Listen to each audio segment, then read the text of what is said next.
Hello everyone, welcome to education academy. मैं हूं गणेश कुमार और आज हम लोग सॉल्यूशन चैप्टर का लेक्चर 3 स्टार्ट कर रहे हैं, जिसमें हम लोग पढ़ रहे थे कंसंट्रेशन टर्म्स। पिछले क्लास में हम लोग molarity, mole fraction, ppm, percentage ये सब कवर कर चुके हैं। आज हम लोग उसके आगे देखते हैं। ठीक है, यदि पहला हम लोग बात करते हैं आज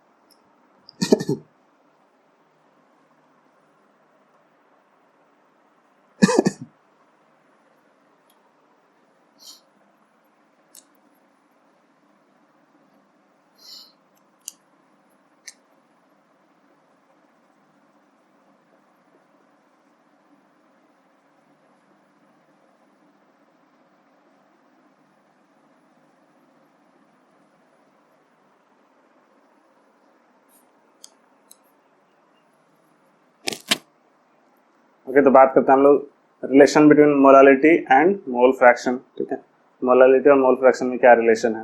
ओके, तो बात करते हैं मोलालिटी, है ना। मोलालिटी का जो फॉर्मूला हम लोग पढ़े थे वो क्या था, WB into 1000 divide by MB into WA। Okay, WB क्या था, वेट ऑफ सॉल्यूट, B को हम लोग सॉलिड बोल रहे थे, MB हो गया था मॉलिक्यूलर मास ऑफ सॉल्यूट और W हो गया वेट ऑफ सॉल्वेंट। ठीक है, तो ये मोलालिटी का फॉर्मूला था, इसको हम लोग स्मॉल m से डिनोट कर सकते हैं। उसके बाद मोल फ्रैक्शन की बात करते हैं, है ना। यदि हम लोग मोल फ्रैक्शन ऑफ सॉल्यूट का बात करें, मोल फ्रैक्शन ऑफ सॉल्यूट को 20 डिनोट करते हैं, तो इसको हम लोग क्या लिखेंगे, Na अपन Na प्लस NB ऐसा लिख सकते हैं। ठीक है, मोल फ्रैक्शन ऑफ सॉल्यूट क्या लिखेंगे, Na by Na plus NB। Okay, तो यहाँ पे हम लोग देख सकते हैं कि सॉरी यहाँ पे गड़बड़ है, NB बाय, ये मोल फ्रैक्शन ऑफ B निकालेंगे तो यहाँ पे NB by Na plus NB होगा। ओके, तो यहाँ पे देख सकते हैं क्या कि NB को हम लोग ये भी लिख सकते थे, क्या लिख सकते थे, WB बाय MB ऐसा लिख सकते हैं। ठीक है, ओके, ठीक है, और इसको भी वैसे लिख सकते हैं, WA अपन MA। ठीक है, अच्छा ठीक है, अब थोड़ी देर के लिए देखते हैं क्या XA, है ना। XA क्या हो जाएगा, XA को क्या लिख सकते हैं, NA अपन NA प्लस NB ऐसा लिख सकते हैं। अब थोड़ी देर के दोनों को डिवाइड कर सकते हैं, है ना। डिवाइड कर देते हैं तो नीचे वाला टर्म्स जो है वो गायब हो जाएगा, that is XB by XA। जब निकालें तो ये वाला जो टर्म है नीचे वाला Na प्लस NB कैंसिल हो जाएगा, बच जाएगा NB by Na। Okay, NB by Na, और NB को अब हम लोग क्या लिख सकते हैं, WB बाय MB, और इसको क्या लिख सकते हैं हम लोग, Na को WA बाय MA। अब यहाँ पे देख सकते हैं कि WB बाय MB, इसको ऊपर ले गए, है ना, MA बाय WA ऐसा लिख सकते हैं। ओके, हाँ, अब यहाँ पे देख सकते हैं क्या, ये है ना, यहाँ पे जो टर्म्स है ये वाला टर्म्स, ठीक है, वो क्या कुछ ऐसा ही दिख रहा है। इसको थोड़ी देर के लिए हम लोग 1000 से मल्टीप्लाई और डिवाइड कर लेते हैं। ठीक है, तो क्या होगा, तो ये जो टर्म है कौन सा, ये वाला, है ना, ये वाला जो टर्म है ये यही मोलालिटी है, WB by MB 1000 by WA, यही मोलालिटी है। ठीक है, तो हम लोग XB बाय XA, है ना, निकाल लिए हम लोग, तो XB बाय XA को क्या लिख सकते हैं हम लोग, ये जो टर्म जो बचा है वो मोलालिटी लिख सकते हैं, मतलब स्मॉल m इंटू MA हो गया और डिवाइड बाय बच गया क्या, 1000। ओके, MA यहाँ पे ये हो गया सॉल्वेंट का मॉलिक्यूलर मास। ओके, तो ये स्मॉल m मोलालिटी हो गया, यानी मोलालिटी निकालना रहेगा तो ये उधर जाके इंटू हो जाएगा, तो 1000 into XB, 1000 into XB by MA into XA। ठीक है, MA इंटू XA, या फिर इसको हम लोग ऐसे लिख सकते हैं, 1000 into XB by MA into XA की जगह लिख सकते हैं 1 माइनस XB लिख सकते हैं ना, क्योंकि हम लोग जानते हैं कि x से plus X B mole fraction को दोनों को जोड़ने से कितना आता था 1। तो ये फॉर्मूला है ना, ये फॉर्मूला हम लोग को याद होना चाहिए 1000 into X B by M A 1 minus X B है ना, वेर m हो गया क्या, m हो गया मोलैलिटी, एक्स बी क्या हो गया मोल फ्रैक्शन ऑफ सॉल्यूट और m ए हो गया molecular mass of solvent. Okay, तो इससे हम लोग एक क्वेश्चन देखते हैं, ठीक है। ओके, एक क्वेश्चन देखते हैं हम लोग, find the molality of a solution whose mole fraction is 1/6। Okay, तो यहाँ पे मोल फ्रैक्शन है ना बोला रहेगा, मतलब मोल फ्रैक्शन ऑफ सॉल्यूट हमेशा लेंगे और वो कितना दिया है 1/6, ठीक है। और इसका मोलैलिटी पूछ दिया, तो अभी पढ़े थे हम लोग मोलैलिटी जो फॉर्मूला होता था 1000 into X B, okay, divide by M A into 1 minus X B. X B क्या था मोल फ्रैक्शन ऑफ सॉल्यूट। तो यहाँ पे मोल फ्रैक्शन दिया है तो हम लोग मोल फ्रैक्शन ऑफ सॉल्यूट ही लेंगे, ठीक है। हमेशा कुछ नहीं बोला रहेगा तो समझना है सॉल्यूट का ही मोल फ्रैक्शन दिया है। ओके, तो यहाँ से हम लोग को 1000 है ना, और एक्स बी तो पता है कितना 1/6, ठीक है। अच्छा, उसके बाद यहाँ पे 1 माइनस 1/6 हो जाएगा। अच्छा, एम ए क्या है molar mass of molecular mass of solvent. Oh, तो सॉल्वेंट यहाँ पे क्या है, find the molality solution whose mole fraction. यहाँ पे तो सॉल्वेंट सॉल्यूट या सॉल्वेंट का बात ही नहीं किया गया है। ओके, तो सॉल्वेंट यहाँ पे क्या लेंगे, जब कुछ भी ना बोला रहा है तो सॉल्वेंट हमेशा यूनिवर्सल सॉल्वेंट लेंगे, दैट इज वाटर, है ना। वाटर हमेशा है ना सॉल्वेंट की तरह काम करेगा, ठीक। कुछ नहीं बोला रहेगा तो हम लोग क्या बोलेंगे, वाटर ही जो है यहाँ पे क्या है सॉल्वेंट है। ओके, तो वाटर का मॉलिक्यूलर मास यहाँ पे एम ए मतलब मॉलिक्यूलर मास ऑफ वाटर, है ना। तो वाटर का मॉलिक्यूलर मास हम लोग जानते हैं कितना होता है 18, क्योंकि H2 फॉर्मूला होता है। H2 मींस 2 हाइड्रोजन और एक ऑक्सीजन, 16 हो गया। ओके, तो 16 + 2 18 हो जाएगा। तो यहाँ पे जो मॉलिक्यूलर मास लेंगे वो कितना ले लेंगे हम लोग 18 ले लेंगे, ठीक है। बस इसको कैलकुलेट कर लेंगे, हो जाएगा 1000 इंटू 1/6 और 18 इंटू ये हो जाएगा 5/6। ओके, 6 कैंसिल हो गया, अब ये हो गया 200, ठीक है, यानी 100/9, ठीक है। मोलैलिटी का यूनिट मोल पर केजी, ठीक है, मोल पर केजी। अब यहाँ पे हम लोग इसको पॉइंट में ले आ सकते हैं, ठीक है। तो ये इसका आंसर हो गया। ओके, अगर नेक्स्ट बात करते हैं हम लोग relation between molality and molarity, ठीक है। मोलैलिटी और मोलैरिटी में रिलेशन, तो मोलैलिटी है ना, मोलैलिटी इसको हम लोग स्मॉल m से नोट करते हैं और इसका फॉर्मूला होता है क्या WB into 1000 by MB into WA। B मतलब सॉल्यूट, A मतलब सॉल्वेंट, ठीक है। ये हम लोग मोलैलिटी का फॉर्मूला पढ़ चुके हैं। और मोलैरिटी भी है ना, मोलैरिटी को हम लोग कैपिटल M से नोट करते हैं और इसका भी फॉर्मूला कुछ ऐसे ही होता है, सिर्फ कहाँ पे चेंज होता है, हाँ यहाँ पे सिर्फ वॉल्यूम आ जाएगा, यहाँ पे वॉल्यूम ऑफ सॉल्यूशन, ठीक है। ए बी नहीं लिख रहे हैं मतलब सॉल्यूशन के लिए हो गया, ठीक है। तो ये मोलैलिटी और मोलैरिटी हो गया। ओके, अब दोनों को थोड़ी देर के लिए हम लोग दोनों में रिलेशन चाहिए, इसको क्वेश्चन 1 और 2 मान लेते हैं, दोनों को डिवाइड कर लो, ठीक है। तो M बाय कैपिटल M मतलब मोलैलिटी बाय मोलैरिटी डिवाइड कर दिए, तो यहाँ पे क्या आ जाएगा WB इंटू 1000, ये वाला टर्म्स कैंसिल हो जाएगा, MB भी कैंसिल हो जाएगा, बचेगा क्या 1/W, इधर 1/V, यानी इसको V ऊपर ले जाएंगे तो V/W। कैसे लिख सकते हैं, लिख सकते हैं ना, बहुत ही आसान हो गया। सिर्फ इस दोनों को क्या कर लिए डिवाइड कर लिए तो आ जाएगा V/WA। ओके, अब यहाँ पे WA हो गया मतलब वेट ऑफ सॉल्वेंट का वेट है ना। तो वेट ऑफ सॉल्वेंट यदि बात करें है ना, तो सॉल्वेंट को हम लोग क्या लिख सकते हैं, हम लोग जानते हैं किसी भी सॉल्यूशन में है ना, सॉल्यूशन का वेट यदि लिखना रहेगा है ना, W इक्वल टू क्या होगा WA प्लस WB। W मतलब वेट ऑफ सॉल्यूशन, ठीक है। तो इसको हम लोग थोड़ी देर के लिए है ना V/WA की जगह लिख सकते हैं W-WB, है ना। W-WB मतलब weight of solution minus weight of solute. Okay, लिख सकते हैं। ओके, अब हम लोग जानते हैं कि डेंसिटी यहाँ पे यूज करना पड़ेगा। डेंसिटी को होता है क्या मास बाय वॉल्यूम, है ना। मास की जगह यहाँ पे वेट लेंगे W/V, है ना। तो इस W की जगह लिख सकते हैं हम लोग डेंसिटी इंटू वॉल्यूम, ठीक है। तो यहाँ पे W जो दिख रहा है इसकी जगह ये W क्या था, वेट ऑफ सॉल्यूशन था ना, इसलिए हम लोग density of solution into volume of solution use कर पाएंगे, ठीक है। यानी यहाँ पे हो जाएगा V/W की जगह लिख देंगे density into volume minus WB। अच्छा, WB को क्या लिख सकते हैं, है ना, WB भी जो हम लोग है ना मोल्स के टर्म में लिखना चाहें, है ना, मोल्स के टर्म में लिखना चाहें तो क्या लिख सकते हैं, ऐसा लिख सकते हैं क्या, नंबर ऑफ मोल्स इक्वल होता है क्या, number of moles of B equal WB by MB, ऐसा लिख सकते हैं।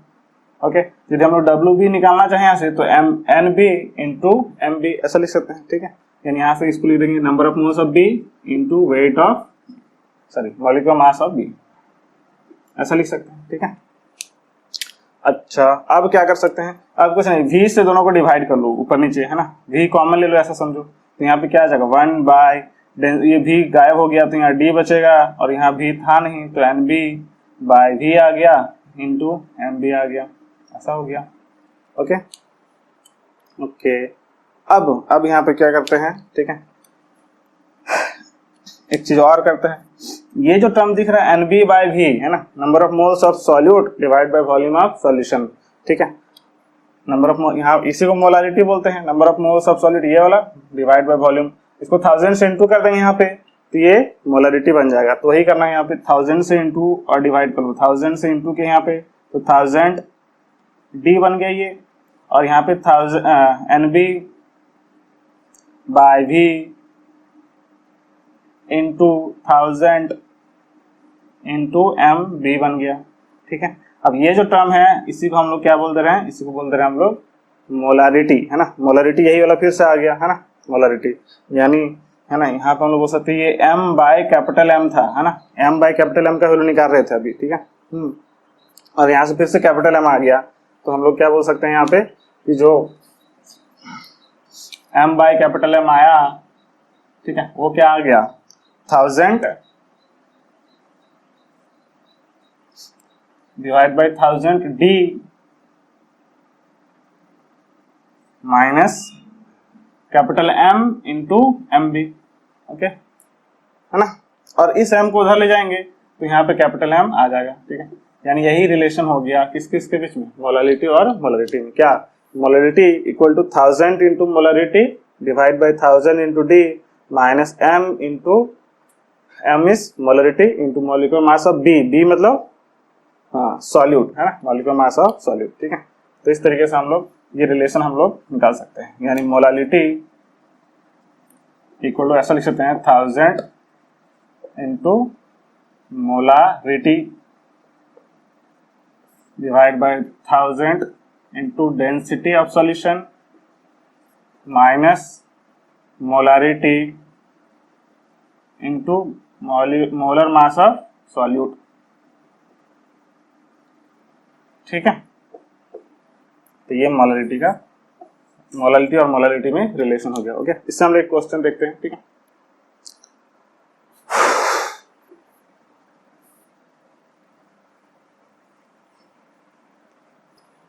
ओके, तो एक क्वेश्चन देखते हैं हम इससे related, the density of 3m of NaOH, 3m is molarity दिया यहाँ पे, इज 1.25 ग्राम पर ml, the molarity of the solution is, है ना, तो यहाँ पे मोलारिटी पूछ दिया है। ठीक है, यहाँ पे 3m जो है मोलारिटी दिया हुआ है, मतलब कैपिटल M का वैल्यू दे दिया है 3m। ओके, NaOH बोला है, इसका मोलर मास जरूरत पड़ेगा, molar mass of solute B दिखाते हैं, है ना, वो हो जाएगा 23 प्लस ऑक्सीजन का 16 प्लस 1 यानी 40। ओके, और डेंसिटी दे दिया 1.25 ग्राम पर ml, तो डेंसिटी लिख लिया हम लोग 1.25 ग्राम पर ml। ओके, इसको यदि हम लोग लिखना चाहें तो इसको ऐसा लिख सकते हैं 5 बाय पॉइंट हटा के लिख दो 125 बाय 100 यानी 4, ये 5 बाय 4 लिख सकते हो, है ना, कैलकुलेशन आसान करने के लिए ऐसा कर सकते हो। ठीक है, okay, the molality of this solution is, तो मोलालिटी पूछा है, तो सिंस मोलालिटी इक्वल अभी फॉर्मूला पड़े थे 1000 into M by 1000 into D minus M into molar mass of solute that is B। Okay, ये फॉर्मूला हम लोग पढ़े थे। ठीक है, तो यहाँ पे हम लोग वैल्यू बैठा देंगे 1000 इंटू M हो गया मोलरिटी जो कि कितना दिया हुआ है 3 दिया हुआ है, फिर 1000 इंटू D का वैल्यू कितना है 5 बाय 4 है ना, D को 5 बाय 4 यूज करेंगे, और फिर से M हो गया 3 और MB कितना हो गया, MB हो गया molar mass of solute that is 40। Okay, तो यहाँ से कैलकुलेशन करेंगे तो ऊपर 3000 हो चुका है और इधर आ जाएगा 250 इंटू 5, 250 इंटू 5 यानी 1250, ठीक है, और इधर हो जाएगा 120, ठीक है, यानी 3000 बाय, इसको सब्ट्रैक्ट कर लेते हैं तो ये हो जाएगा 1130, ओके, ऐसा हो जाएगा 1130, है ना, यानी 300 बाय 113, ओके। अब इसको कैलकुलेट कर लेते हैं, पॉइंट में ले आते हैं, ठीक है। हाँ, ये अप्रोक्सीमेटली कितना आ जाएगा, इसको हम लोग इसको यदि हम लोग डिवाइड करके देख लेते हैं,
सिक्स 2.65, तो अप्रोक्सीमेटली ये जो है 2.65 के आसपास आ रहा है, ठीक है। आंसर क्या हो जाएगा इसका, D number, okay.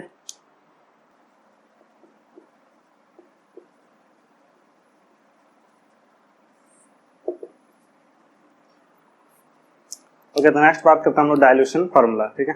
Dilution formula क्या होता है कि मान लो एक सॉल्यूशन है, ठीक है, एक सॉल्यूशन है और इसमें जो है इसका वॉल्यूम है मान लेते हैं V, कुछ वॉल्यूम का है, और इसका कंसंट्रेशन भी है, मान लेते हैं मोलरिटी है M, ओके, इसका मोलरिटी है M और वॉल्यूम है V। डाइल्यूशन फार्मूला में क्या होगा कि इसको डाइल्यूट करेंगे, मतलब पानी मिलाएंगे, है ना, मतलब सॉल्वेंट मिलाएंगे, पानी मिलाने से क्या होगा, इसका कंसंट्रेशन क्या होगा, घटेगा, है ना, पानी मिलाने से कंसंट्रेशन घटेगा, मीठा कम होगा। इसका मतलब क्या है कि जब पानी मिला देंगे, है ना, मान लेते हैं इनिशियली इसका मोलरिटी M1 था, वॉल्यूम V1 था, मतलब कुछ कंसंट्रेशन होगा स्टार्टिंग में और कुछ वॉल्यूम भी होगा। जब इसको हम लोग डाइल्यूटेड किए, है ना, डाइल्यूटेड मतलब हम लोग कुछ ऐड किए सॉल्वेंट, ठीक है, तो फाइनली इसका जो वॉल्यूम, ठीक है, जो वॉल्यूम था वो V2 हो गया और मोलरिटी चेंज हो गया होगा, मोलरिटी मान लेते हैं M2 हो गया, ओके ओके। तो फाइनली जो है ना, बोलेगा बता इसका मोलरिटी कितना हो गया, तो कैसे हम लोग निकालेंगे, है ना। तो अभी हम लोग यहाँ पे एक चीज देख सकते हैं, क्या हम लोग ऐड किए, है ना, ऐड यहाँ पे क्या किए हम लोग, सॉल्वेंट एडेड, है ना, सॉल्वेंट को ऐड किए हैं, ठीक है, सॉल्वेंट ऐड किया तभी तो ये डाइल्यूट हुआ। सॉल्वेंट ऐड करने से सॉल्यूट में कोई चेंज होगा क्या, नहीं, सॉल्यूट में जितना पहले था, जितना चीनी यहाँ था अभी भी उतना ही चीनी है, बल्कि पानी ज्यादा हो गया है, पानी ज्यादा होने की वजह से इसका, है ना, कंसंट्रेशन कम हो गया, मीठा कम हो गया है, ठीक है। इसका मतलब हम लोग एक चीज बोल सकते हैं, यहाँ जितना सॉल्यूट है उतना सॉल्यूट यहाँ भी होगा कि नहीं होगा, हाँ बिल्कुल होगा। यानी इसमें यदि हम लोग number of moles of solute देखेंगे, है ना, तो हम जानते हैं मोलरिटी निकालने फॉर्मूला क्या था, number of moles of solute divide by volume of solution, ठीक है। तो number of moles of solute निकालना रहेगा तो हम लोग क्या करेंगे, M इंटू V कर सकते हैं, ठीक है।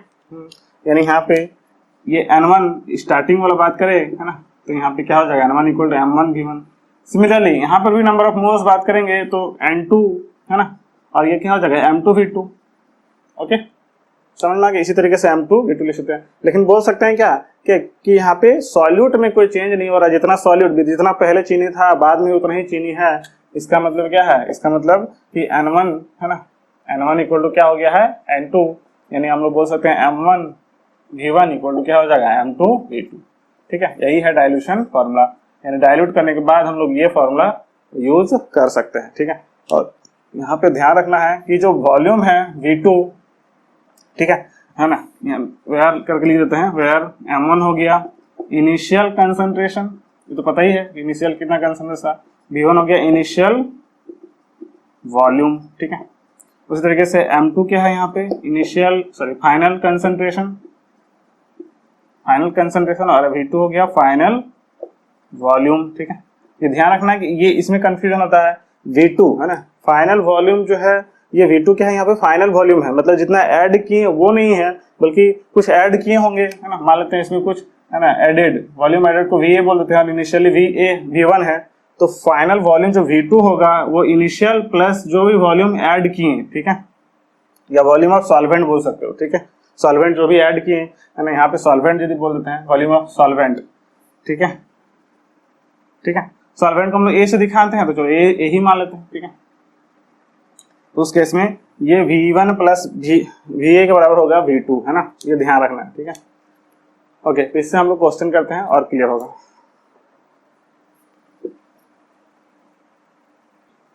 ओके, तो यहाँ पे एक क्वेश्चन देखते हैं हम लोग। 400 ml of 3m HCl solution is diluted to 600 ml. Find its final molarity या molarity after dilution। ठीक है, डायल्यूशन के बाद जो है इसका मोलरिटी क्या होगा। ठीक है, तो सिंपल सी बात है, इनिशियली वॉल्यूम और इनिशियल कंसंट्रेशन हम लोग लिख सकते हैं। M1 दिया है 3m और V1 दिया है 400 ml, और बोला डायल्यूटेड टू 600 ml, मतलब फाइनली जो वॉल्यूम है वो कितना कर दिया गया है, 600 कर दिया गया है। ठीक है, तो फाइनल वॉल्यूम मान लेते हैं V2 हो गया कितना, 600 ml। ठीक है, फाइंड इट्स मोलरिटी, तो यानी M2 निकालना है। ठीक है, M2 यहाँ पे क्या होगा, तो बहुत ही आसान सिंपल है, M1V1 है ना, M1V1 इक्वल टू क्या लिखेंगे, M2V2, डायल्यूशन फॉर्म लगा देंगे। ओके, M1 यहाँ पे कितना हो गया है 3 और V1 कितना है 400। ओके, M1 3 था, V1 400 है, M2 निकालना है, और V2 कितना हो चुका है, V2 हो गया है 600, है ना। ओके, तो यहाँ से M2 जो आएगा वो उधर जाके डिवाइड हो जाएगा, 3 × 400 बाय 600, 2 0 2 0 कैंसिल, 2 टाइम्स यानी आ जाएगा 2। ठीक है, 2m आ गया, यानी मोलरिटी जो आया वो 2m हो चुका, पहले 3m था, अब जो मोलरिटी, ऑफ कोर्स डायल्यूशन के बाद जो मोलरिटी क्या होगा, कम हो जाएगा, तभी मोलरिटी क्या हो गया है, कम हो गया। ठीक है, अच्छा, इसमें है ना, इसी में क्वेश्चन में क्या बोलता है, 400 ml of 3m HCl solution है ना, is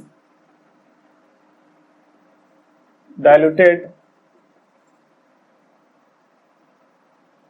with a 600 ml solvent. Find its molarity after dilution. ठीक है, इस क्वेश्चन में यहाँ पे थोड़ा चेंज कर दिया, 400 ml of 3m HCl solution is diluted with a 600 ml solvent. Okay, find its molarity after dilution. तो यहाँ पे देख सकते हैं कि जो इनिशियली तो मोलरिटी है ना 3m ही था, वॉल्यूम भी 400 ml ही था, है ना, लेकिन क्या बोला है, solution is diluted with a 600 ml solvent, मतलब 600 ml सॉल्वेंट इसमें ऐड किया गया, तो फाइनल वॉल्यूम कितना हो गया, फाइनल वॉल्यूम हो गया कितना, पहले तो 400 था और बाद में 600 ऐड किया गया, यानी 1000 ml हो गया। ये ध्यान रखना है, उसमें क्या लिखा था, डायल्यूटेड टू 600, मतलब टोटल जो है 400 से 600 कर दिया गया, अभी क्या हो रहा है 600 एक्स्ट्रा ऐड कर दिया गया है, तो पहले वाला और बाद वाला ऐड हो जाएगा तो फाइनल वॉल्यूम आएगा। ये बहुत समझने वाली चीज है। ठीक है, find its molarity after dilution, अब जो है हम लोग मोलरिटी निकालना है, तब ये फॉर्मूला अब यूज करेंगे, तो M1V1 इक्वल टू M2V2 फिर से लगा देना है, तो M1 हो गया 3 × 400 और M2 हो गया निकालना है, अब ये हो जाएगा 1000। ओके, यहाँ से 2 0 से 2 0 कैंसिल हो गया। ओके, तो M2 हो गया 12/10 यानी 1.2m। ठीक है, तो ये ध्यान रखना है, इसमें बहुत कंफ्यूजन होता है स्टूडेंट्स को। ठीक है,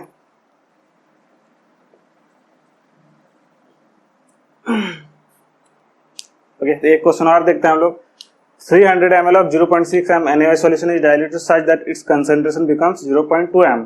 Find the volume of water added. ठीक है, तो यहाँ पे ध्यान रखना है कि इनिशियली वॉल्यूम दे दिया 300 ml, ठीक है, और कंसंट्रेशन दे दिया कितना 0.6m, फाइनल कंसंट्रेशन भी दे दिया यहाँ पे 0.2m। ठीक है, और फाइनल वॉल्यूम हम निकाल लेते हैं। ठीक है, फाइनल वॉल्यूम निकालेंगे तो फिर से M1V1 इक्वल टू क्या लगा लेंगे, M2V2। ओके, तो M1 हो गया 0.6 इंटू V1 है 300 और M2 हो गया 0.2 इंटू यहाँ पे कितना हो गया, ये वॉल्यूम हो गया V2। ठीक है, तो यहाँ से कैंसिल करके ये 3 टाइम्स में कट जाएगा, यानी जो V2 आया वो कितना हो गया है 900 ml। ओके, V2 कितना हो गया है 900 ml।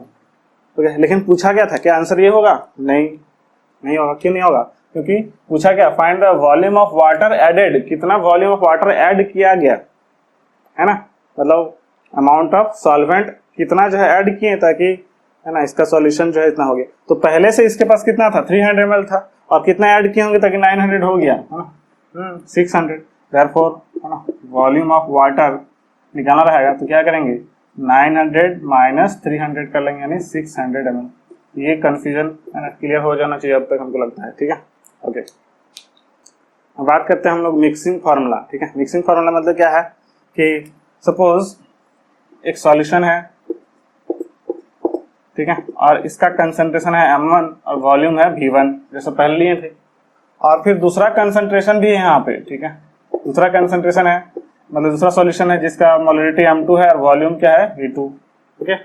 इस तरीके से दो या दो से अधिक है ना बहुत सारा मिक्स करके हम लोग मान लो इसको जो है इसमें ऐड कर दिए, ठीक है, मिक्स कर दिए।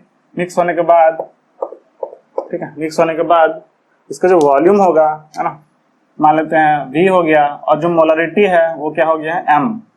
ओके, तो बताओ कि जो मोलरिटी का वैल्यू क्या आएगा, है ना, मतलब अब जो मोलरिटी आएगा वो क्या आएगा, है ना। तो इसको बोलता हूँ मिक्सिंग फार्मूला, यानी दो या दो से अधिक सॉल्यूशन को मिक्स करने के बाद उसका फाइनल सॉल्यूशन है ना या फाइनल मोलरिटी निकालना, उसी को हम लोग क्या बोलते हैं मिक्सिंग, है ना। मिक्सिंग फार्मूला से हम लोग इसमें कैलकुलेट करेंगे, ठीक है। तो सिंपल सी बात है, यहाँ देखेंगे तो जो वॉल्यूम है, वॉल्यूम जो है अभी भी है ना इन दोनों के समय से, क्योंकि यही वाला और यही वाला यहाँ पे ऐड हो रहा है, तो वॉल्यूम जो है सिंपली V1 प्लस V2 बराबर होगा। तो वॉल्यूम में ज्यादा दिक्कत नहीं होगा।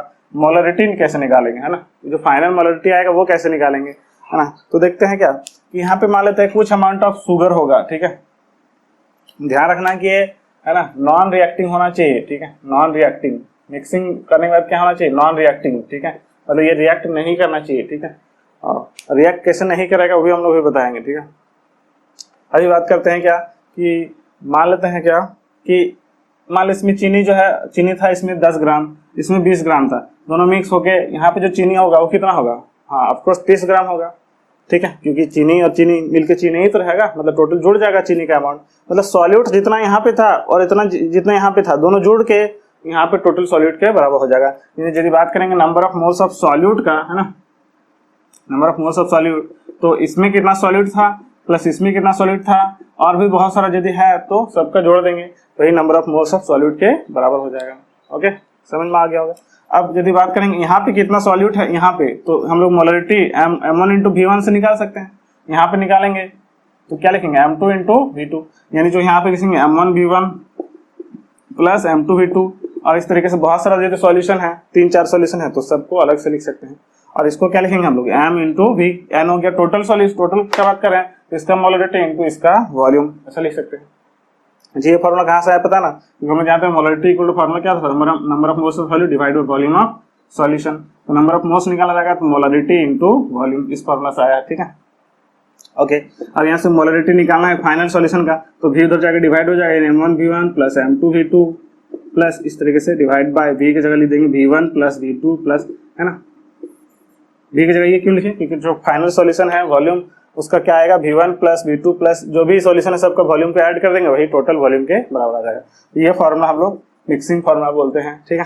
इससे हम लोग क्वेश्चंस कर सकते हैं। हाँ, यहाँ पे एक चीज नॉन रिएक्टिव होना चाहिए, तभी जो ये फार्मूला यूज होगा, अदरवाइज रिएक्टिव होगा तो उसके लिए हम लोग बनाएंगे दूसरे तरीके से। अभी क्या बोल रहे हैं नॉन रिएक्टिव कैसे होगा, जो भी यहाँ पे जो भी सॉल्यूशन होगा उसमें यदि फार्मूला है तो उसका कुछ एक उसमें जो सॉल्यूट होगा उसका आयंस कॉमन होगा, ठीक है। जैसे यहाँ पे यदि यहाँ पे बात करेंगे NaCl, है ना, यदि ये NaCl है, ठीक है, तो यहाँ पे यदि हम लोग बात करते हैं, है ना, CaCl2, है ना, CaCl2, तो ये एक दूसरे से कभी भी रिएक्शन नहीं करेगा। तो NaCl और CaCl2 दोनों में कॉमन आयन क्या है Cl है ना, Cl यहाँ पर भी है यहाँ पर भी है, तो इसका Na वाला इसका Cl से रिएक्शन करेगा तो फिर से NaCl ही बनाएगा, लेकिन रिएक्ट नहीं कर पाएगा, या करेगा भी तो वही बन जाएगा। इसका मतलब क्या है कि कॉमन आयन यदि है तो हम लोग मिक्सिंग फॉर्मूला आसानी से यूज कर सकते हैं, ठीक है। इससे हम लोग क्वेश्चन देखते हैं। ओके, तो नेक्स्ट क्वेश्चन देखते हैं हम लोग। 600 ml of 0.4 m H2SO4 solution is mixed with 400 ml of 0.mH2O4 solution. The final molarity of the solution is, है ना। तो यहाँ पे मिक्सिंग वाला फार्मूला है ना यूज करेंगे कि यहाँ पे H2SO4 यहाँ पर भी है और यहाँ पर भी H2SO4 है, दोनों H2SO4 ही मिक्स कर रहे हैं, तो यहाँ पे रिएक्शन होने का कोई चांस नहीं है, ठीक है। तो क्या करेंगे 6, यानी हम लोग को V1 दिया हुआ है 600 ml, ठीक है, और इसका मोलरिटी भी दे दिया है 0.4 m, और सिमिलरली V2 दे दिया है कितना 400 ml, और M2 कितना दिया हुआ है 0.8 m, ठीक है। देयरफॉर फाइनल मोलरिटी जो निकालना रहेगा तो फॉर्मूला यूज करेंगे direct M1 V1 plus M2 V2 by V1 plus V2, okay. दो ही सॉल्यूशन है यहाँ पे, इसलिए दो ही बार यूज किया हम लोग। M1 600 प्लस M2 कितना हो गया 0.8 इंटू 400 और divide by V1 plus V2 यानी 600 प्लस 400, ओके। इसको कैलकुलेट कर लेते हैं, ये हो जाएगा 240 और ये हो जाएगा 320 डिवाइड बाय 1000, ओके, यानी हो जाएगा 560 बाय 1000, यानी हो गया 0.56 मोलरिटी, ठीक है। ये इसका आंसर हो गया, यानी ऑप्शन नंबर सी, ठीक है। ओके, तो नेक्स्ट क्वेश्चन देखते हैं हम लोग। 200 ml of 0.3 m NaCl solution, 300 ml of 0.2 m CaCl2 and 500 ml of 0.4 m AlCl3 solution are mixed. The molarity of Cl minus in the solution is, ठीक है। तो देखो यहाँ पे बोल दिया क्या 200 ml of 0.3 m NaCl solution, है ना। तो डायरेक्ट हम लोग मोलरिटी यदि निकालेंगे तो फॉर्मूला लिखेंगे M1 V1 plus M2 V2, तीन सॉल्यूशन है यहाँ पे, M3 V3 divide by V1 plus V2 plus V3, ये फॉर्मूला यूज करेंगे, ओके।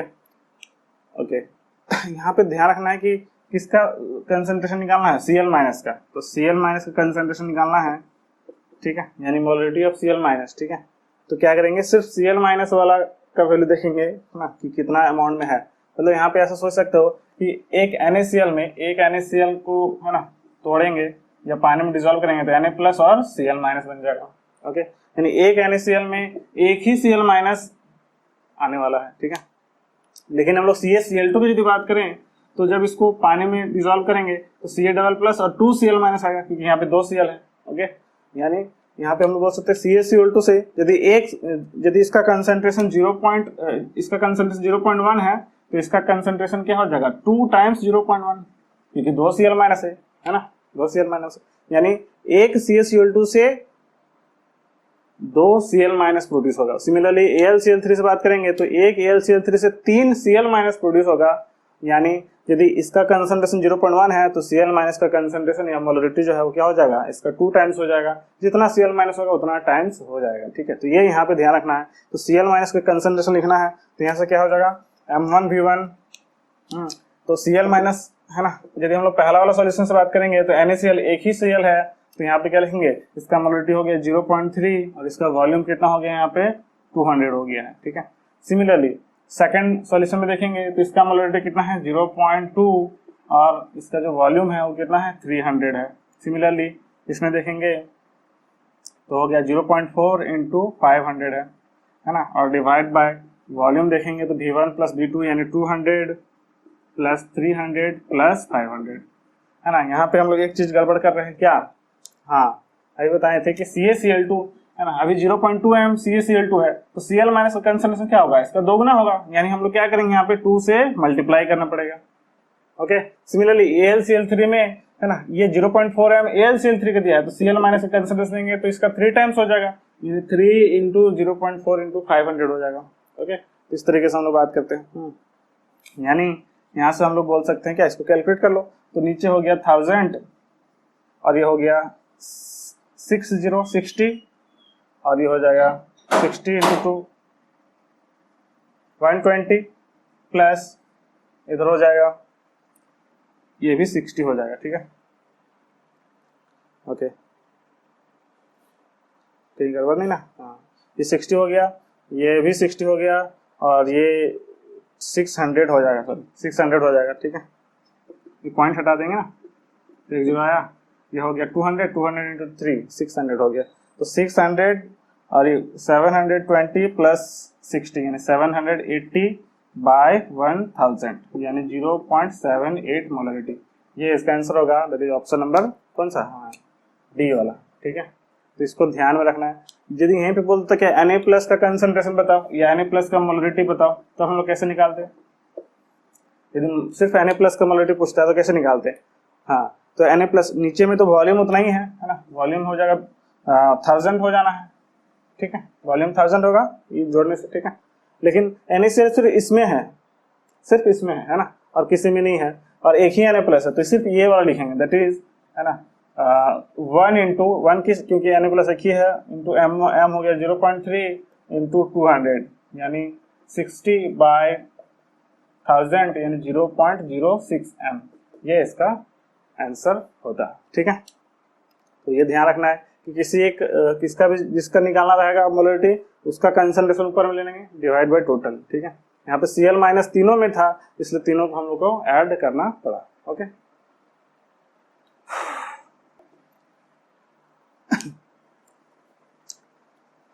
ओके, तो हम लोग नेक्स्ट बात करते हैं when the solution react each other. यदि सॉल्यूशन रिएक्ट करने लगेगा, अभी हम लोग देखे थे क्या कि नॉन रिएक्टिंग सब्सटेंस होना चाहिए, जो नॉन रिएक्टिंग सॉल्यूशन होना चाहिए जो सॉल्यूशन में रिएक्ट ना करे। अब यदि मान लो रिएक्शन कर रहा है तब भी मोलरिटी पूछ सकता है निकालने। ठीक है, तो इसमें हम लोग क्या करेंगे, है ना, क्वेश्चन हम लोग करते हैं। ठीक है, तो हम एक क्वेश्चन से देखते हैं। यहाँ पे पूरा 200 ml of 0.1 m NaOH solution is mixed with 300 ml of 0.2 m HCl solution. Find the nature and molarity of the solution. ठीक है, तो यहाँ पे ध्यान हम लोग को खुद रखना पड़ेगा कि कौन सा रिएक्शन रिएक्ट करेगा या नहीं करेगा, है ना। ऑफकोर्स सेम टाइप का है ना, आयंस रहेगा तो रिएक्ट नहीं करेगा, या सेम ही सब्सटेंस, यहाँ पे NaOH है यहाँ पर भी NaOH रहता है तो रिएक्ट नहीं करता। लेकिन यहाँ पे देख सकते हो NaOH है और यहाँ पे क्या है, तो NaOH बेस होता है, HCl क्या है, एसिड है, इसका मतलब दोनों रिएक्ट जरूर करेगा। ठीक है, तो हम लोग क्या करते हैं, है ना, पहले रिएक्शन लिखते हैं। तो यहाँ पे NaOH और प्लस HCl और बना लेगा क्या, Na और Cl NaCl बना लेगा, है ना, और प्लस H2 बना लेगा। हम लोग जानते हैं बेस और एसिड, एसिड बेस रिएक्शन करने के सॉल्ट और वाटर बन जाता है। बैलेंस करने की जरूरत है क्या, नहीं, बैलेंस करने की जरूरत नहीं है। ओके, बैलेंस करने की जरूरत पड़ता है तो यहाँ पे स्टोइकियोमेट्री वाला भी कंसेप्ट यूज होगा। ठीक है, अभी बात करते हैं क्या कि यहाँ पे ये NaOH कितना दिया था, 200 ml एंड 0.1 m। ठीक है, तो इसका यदि नंबर ऑफ मोल्स निकालेंगे, है ना, number of moles of NaOH, number of moles निकालने के लिए क्या होता है, m इंटू v, यानी हो जाएगा मोलरिटी 0.1 इंटू 200, है ना, ये हो जाएगा 20, और ये मिलीलीटर में था तो मिलीमोल बोल सकते हो, मिलीमोल है ना, मोल में नहीं है बल्कि मिलीमोल है, चलेगा। और HCl का निकालेंगे तो फिर से इसका भी वैसा ही होगा, यानी 300 इंटू 0.2 यानी 60 मिलीमोल। ओके, तो ये 20 मिलीमोल आया और ये 60 मिलीमोल आया। ठीक है, अच्छा, अब यदि हम यहाँ पे लिमिटिंग रिएजेंट कंसेप्ट यूज करें, है ना, तो लिमिटिंग रिएजेंट कौन होगा, है ना, लिमिटिंग निकालना रहेगा तो 20 बाय इसका कोएफिशिएंट 1, और इसका लिखेंगे 60 बाय इसका कोएफिशिएंट 1, यानी 60 हो गया और ये 20 हो गया। तो ये जो है जो कम होता है उसी को LR बोलते हैं, तो यही लिमिटिंग रिएजेंट है। कौन यहाँ पे, NaOH जो है वो क्या हो गया है, लिमिटिंग रिएजेंट हो गया है। ठीक है, अच्छा, अब यहाँ पे बोल सकते हैं क्या 200 ml इसका जो है, सॉरी 20 मिलीमोल था, 20 मिलीमोल इसका कितना मिलीमोल से रिएक्ट करेगा, हाँ अभी कोएफिशिएंट 1 है तो ज्यादा टेंशन लेने की जरूरत नहीं, ये 20 है तो ये भी 20 होगा। ठीक है, यानी इसका 20 मिलीमोल रिएक्ट कर जाएगा। ठीक है, अब NaCl बना लेगा प्लस H2 होती है तो न्यूट्रल होता है, इस पे कोई है ना कंसंट्रेशन नहीं होगा सॉल्यूशन का। ठीक है, तो सिंपल ही बात है, यहाँ पे जो है ना ये जो बचेगा 20 ml और 60 ml, है ना, मिलीमोल, सॉरी, इसमें से 20 मिलीमोल में ये भी 20 मिलीमोल रिएक्ट कर लेगा, बचेगा कितना, 40 मिलीमोल बच जाएगा। ठीक है, तो है ना, लिमिटेड, ये एक्सेस रिएक्टेंट है, तो एक्सेस रिएक्टेंट यहाँ पे जो होगा उसी से मोलरिटी होगा। एक्सेस रिएक्टेंट हो गया कौन, HCl। ठीक है, तो अमाउंट ऑफ HCl लेफ्ट कितना हो गया, कितना हो गया है यहाँ पे 60 माइनस 20 यानी 40 मिलीमोल। ठीक है, 40 मिलीमोल हो चुका है। ठीक है, अच्छा, 40 मिलीमोल हो गया है। मिली को हम लोग मोल में लिखना चाहेंगे तो 10⁻³ भी लिख सकते हो, इतना मोल। ठीक है, ओके, इतना मोल बचा हुआ है। तो ऑफकोर्स HCl है ना, यदि बचा हुआ है तो कैसा नेचर का होगा ये, है ना, नेचर मतलब एसिडिक होगा कि बेसिक होगा, हाँ बेसिक नहीं होगा बल्कि क्या होगा, एसिडिक होगा। क्यों, क्योंकि बचा हुआ कौन है, HCl है। ओके, देयरफॉर मोलरिटी ऑफ, है ना, निकालेंगे जो उसी एक्सिस का निकालेंगे, मोलरिटी ऑफ HCl, है ना, निकालना रहेगा। तो इसका नंबर ऑफ मोल्स कितना हो गया 40 इंटू 10 टू द पावर -3, ठीक है, 40 into 10 to -3 into volume of solution कितना हो गया 200 प्लस 300 कितना हो गया है 500, ओके, और इंटू 1000 कर देंगे तो ये है ना, ये मिलीलीटर में था इसलिए, तो ये और ये कैंसिल हो गया, तो फाइनली आ गया 40/500 यानी, ठीक है, 0.08 m, ये इसका आंसर हो जाएगा, ठीक है। तो इस तरीके से जब भी रिएक्टिंग सब्सटेंस होगा तो जो एक्सेस रिएक्टेंट को जो बचा हुआ होगा उसी का हम लोग मोलरिटी निकालेंगे, ओके, जो बचा हुआ उसी का मोलरिटी निकालेंगे, वैसे ही जैसा हम लोग निकालते हैं, है ना। और नेचर क्या होगा, नेचर भी वही होगा जो बचा हुआ है, ओके। तो थैंक यू।